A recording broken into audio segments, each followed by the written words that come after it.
I hope you're all there. It's only a minute to 5 o'clock. We've started a little bit early. I think that's the video rolling now. So yeah, Rebecca Bonington here, CEO and co-founder of TriCrest. Let me just switch a few things off here that I thought I'd already done. So welcome to the Facebook Live. You'll know if you've joined before that you can ask questions at any time during the Facebook Live. I know some people have contacted me via LinkedIn as well. That's absolutely fine. Obviously, I can't get to the LinkedIn questions straight away, but I do get to them eventually. Now, today I'm going to just tell you, I've got a PDF, a free PDF that I want to give to you because I think it's going to be really useful in you building successful teams remotely, and I'm not sure how to get it to you. So if you're not already on our email list, the TriCrest email list, the best thing to do is to get yourself on there, because I'm just going to be sending this PDF with the recording of this Facebook Live to our whole list. I think that's probably the easiest way to get it out there.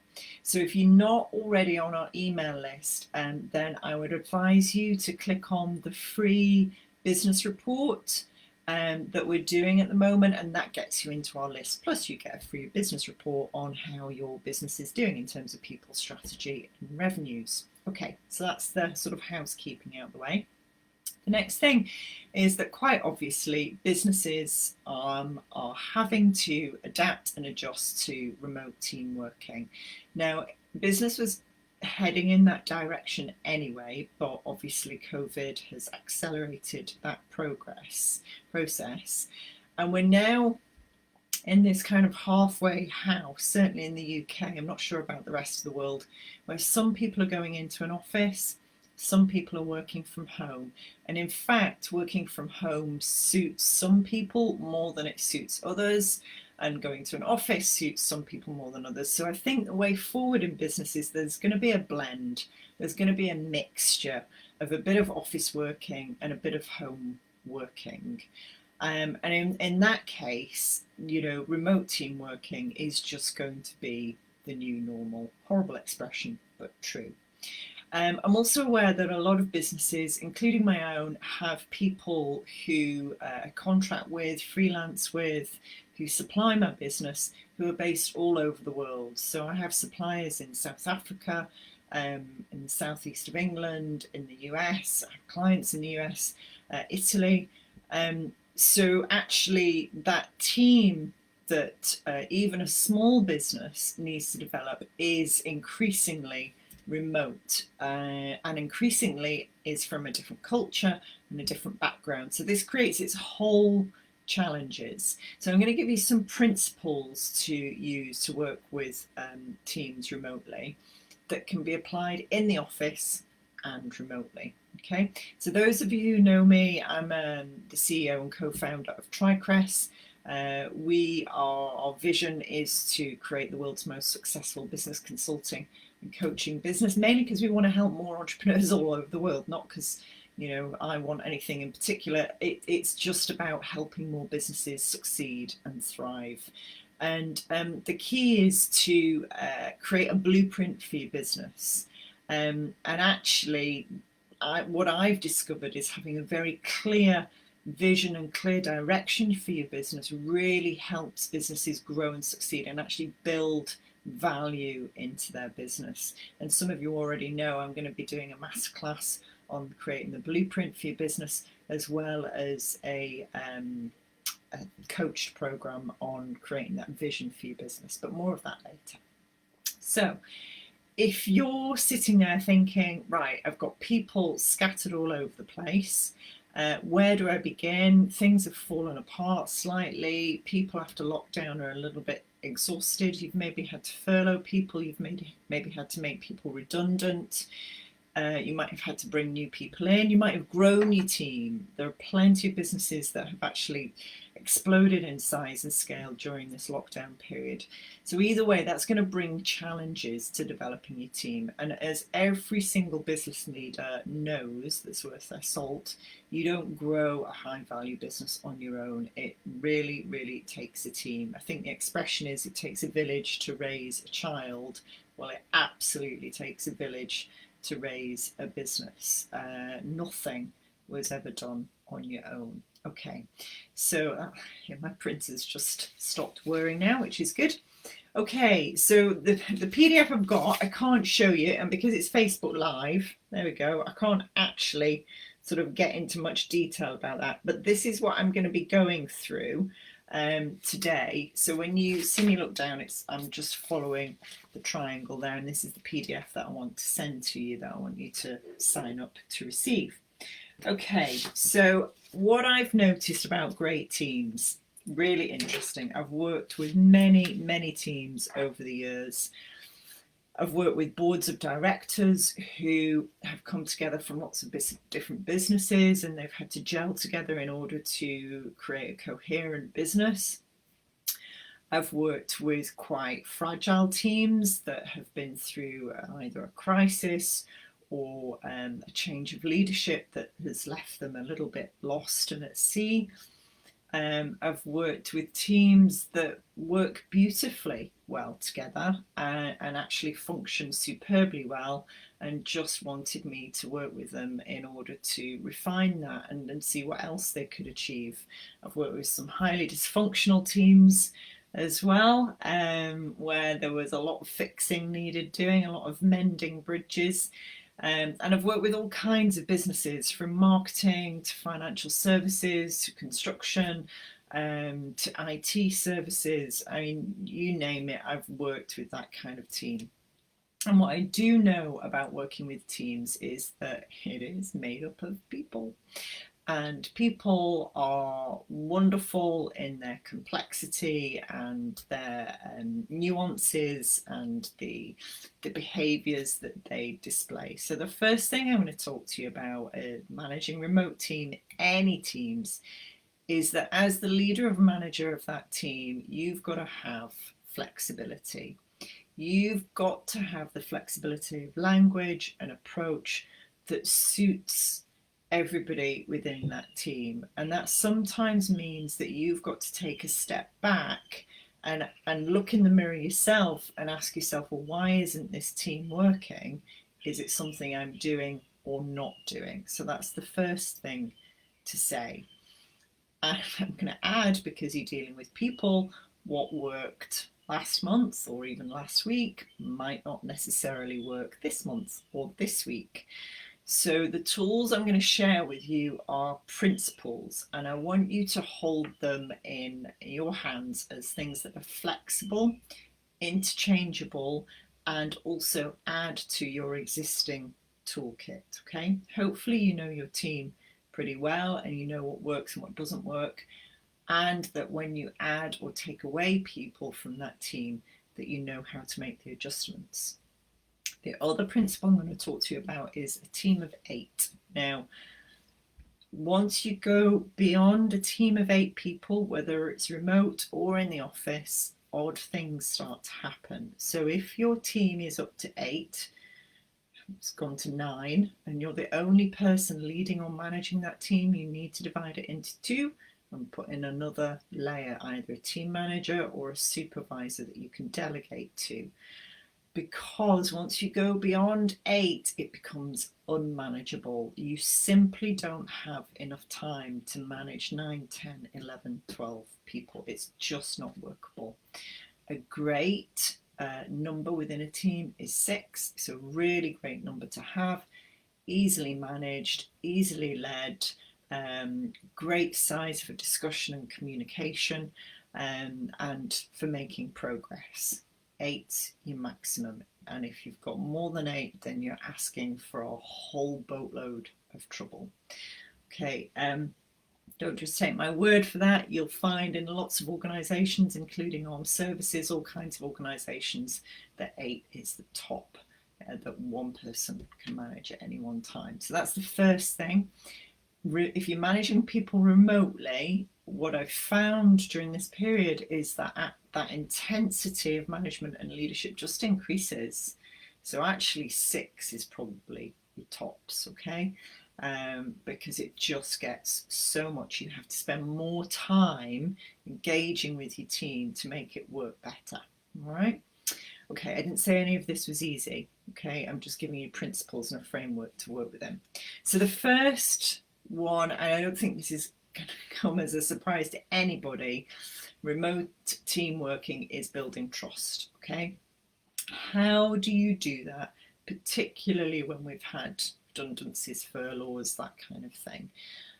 It's about showing your vulnerability as a leader. I think that's the best way to do it. If you're working over video conferencing, you're working over telephone calls, I think you have to share your ups and downs as a leader, be honest with your teams so that they engage with you as a human being. They're not seeing you day to day. They're not having those little catch-up conversations in the kitchen by the water cooler that make you more human. It's much harder to find out what you did at the weekend, what your dog's called, what your favourite meal is when you're working remotely. So make time to have those what seem like inconsequential conversations, but are very important. As the person leading the team, you lead the way, you share first. And if you're having a hard time, and a lot of people have had a hard time recently, certainly increasing stress and exhaustion, as I had in my other Facebook Live, be honest, be really open with people and say, do you know what? I need to take a day off. I am just knackered, okay? So I think that building trust, showing vulnerability really, really helps. Obviously, you can build trust by people telling you things in confidence, keeping those, and doing what you say you're going to do. When you're working remotely, it's even more important to report back to confirm that you've done what you said you were going to do. So I have a way of working with clients in that we'll have a discussion and I'll type a little note, which is our next steps note. We've agreed to this.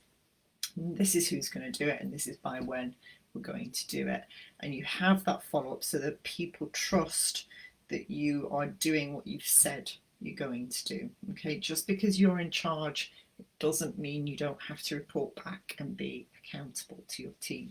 Right. So the next one is a healthy working environment. Now, what is that about? It's not about having ping pong tables. It's about creating an environment where it's okay to disagree with you. It's about creating an environment where it's okay to have healthy debate and discussion without fear of reprisal or retribution. It's about being honest and open and giving each other feedback. And again, as the leader of your team, you've got to make extra efforts, particularly working remotely, to make sure that you're open to receiving feedback. You know, you may have tried a new initiative, a new way of working. You want to ask your team, how did that go? Was that okay? Did that work? And once you open yourself up to honest feedback, your team members are much more readily to open themselves up to honest feedback and receive honest feedback.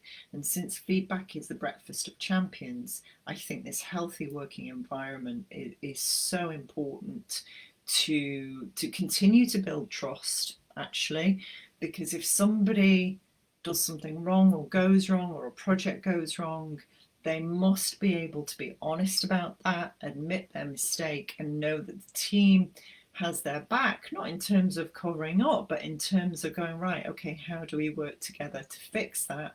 And the person leading the team needs to be on board with that and say, okay, yeah, we messed up. How do we fix that? And give them support in doing that. Which leads me nicely onto a clear cause. A team needs to know exactly where it's going what its objectives are and what its remit is to deliver. If a team does not know that, it's going to go way off course, a bit like a business.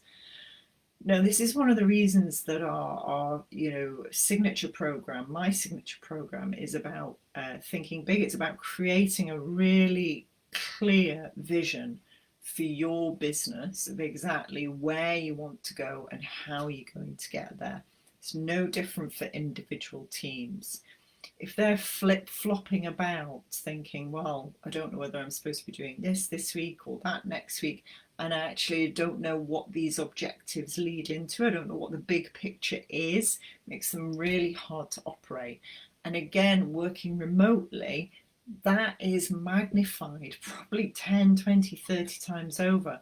If you imagine people are sitting at their desks, working away, they can't hear what's going on, they can't see what meetings are happening, they can't pick up on stuff in the office, they can't chat with each other quite so much, so they lose all that additional extra information. So you have to be very specific on updating people on the vision and direction of the business, particularly if you've had to make significant changes, and most businesses have recently, and the specifics for what that means for that team.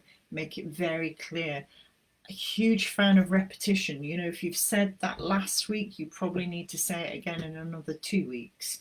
You keep needing to reinforce it, and where you don't reinforce it or you don't repeat it, then people just make things up to fill the vacuum. And believe me, what they make up is usually wholly inaccurate, and it's never usually good either.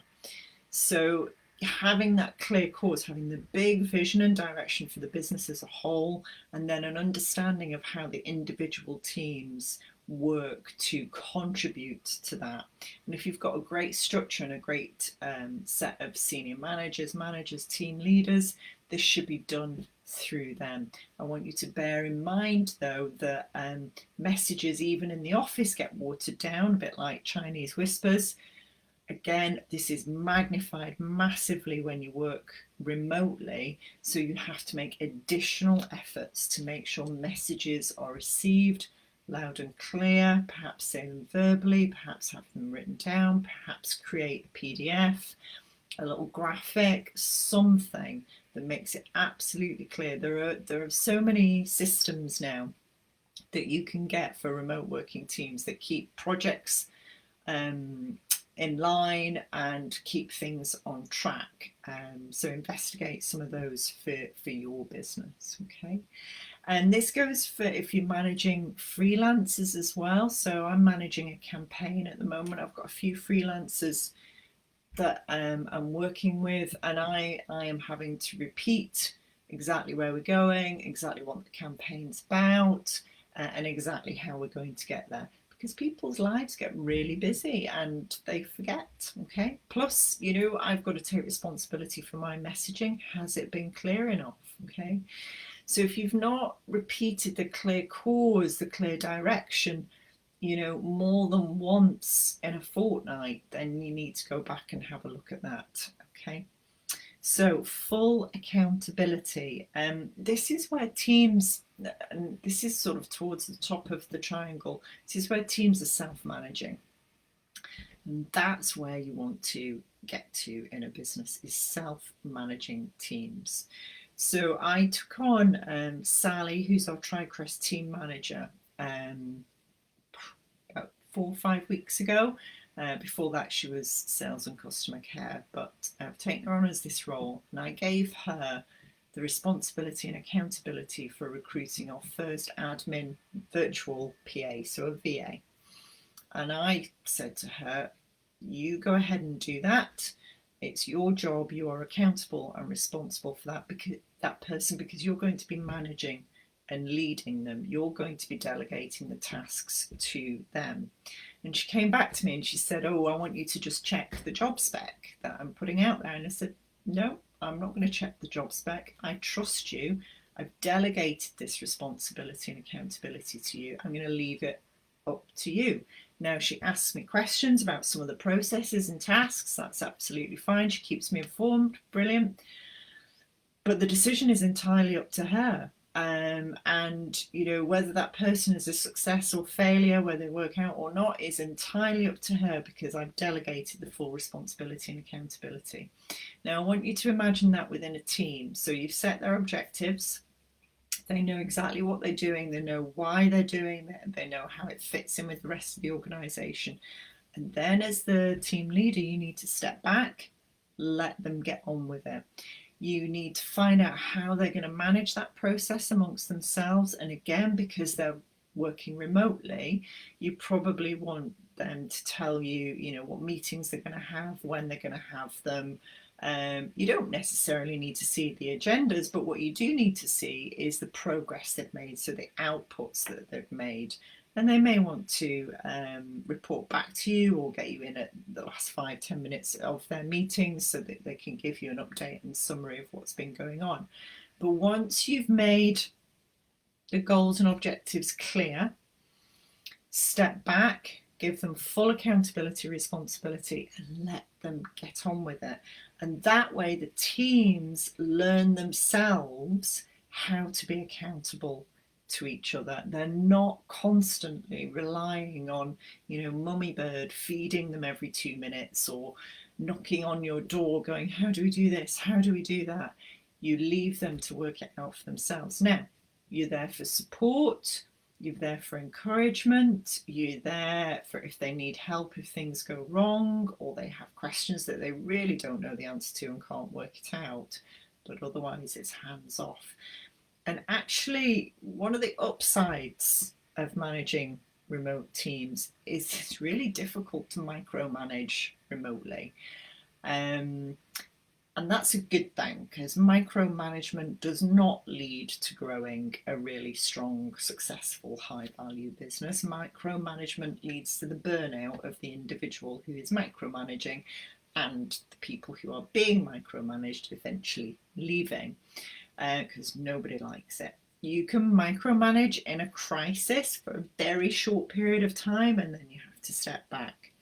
So the full accountability is right at the top of the triangle there. But the last one, oh, by the way, part of that full accountability is when you leave a meeting, whether it's a remote meeting or a face-to-face meeting, everybody in that meeting, first of all, is clear on why they were there in the first place, what the outputs of that meeting are, and what responsibilities or next steps that they have to take away.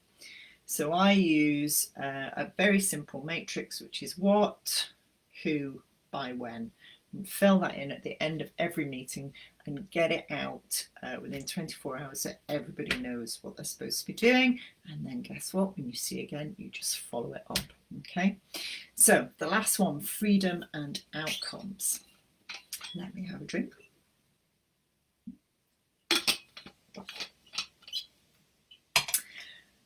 The freedom is about, I guess, kind of the freedom to make mistakes, if you like. The freedom to, how do I phrase it in the PDF? Yeah, it's about, so let me give you an example. I think that's probably the easiest thing to do.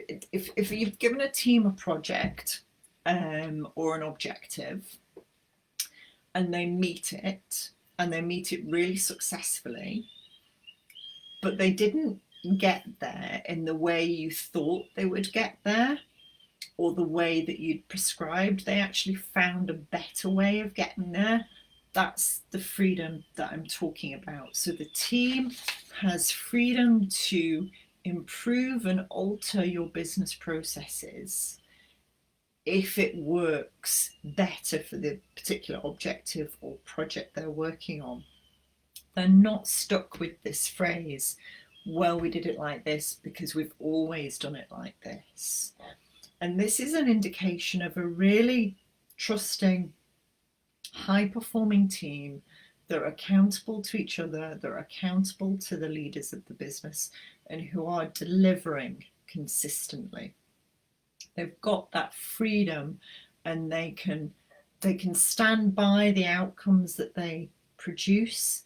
They're proud of the outcomes. The outcomes are measurable, they're clear, they fit with the business objective, and they fit with the ultimate vision of the business. How they got there may be different, it may be better. Hopefully it is better. If it's worse, we want to have a look at that. But it's better, and they've come to that themselves. Now, even just saying that out loud, I'm thinking, right, how does that work remotely? What happens in practice when you're working remotely? And I think what you have to do is celebrate success. I think you have to have a proper review, either at the end of a project or once an objective's been achieved, or a timed review, maybe monthly, to look back and go, what did the team do? What did it do well? What didn't it do so well? And I've got, again, I've got a PDF which is called the Gibbs Reflective Model. It's brilliant for this, and I encourage all teams to use it. It gives you a really nice structure to review what's happening. They need to be able to reward themselves for the successes. They need to be able to learn from the mistakes that they've made, and you need to help them celebrate that success.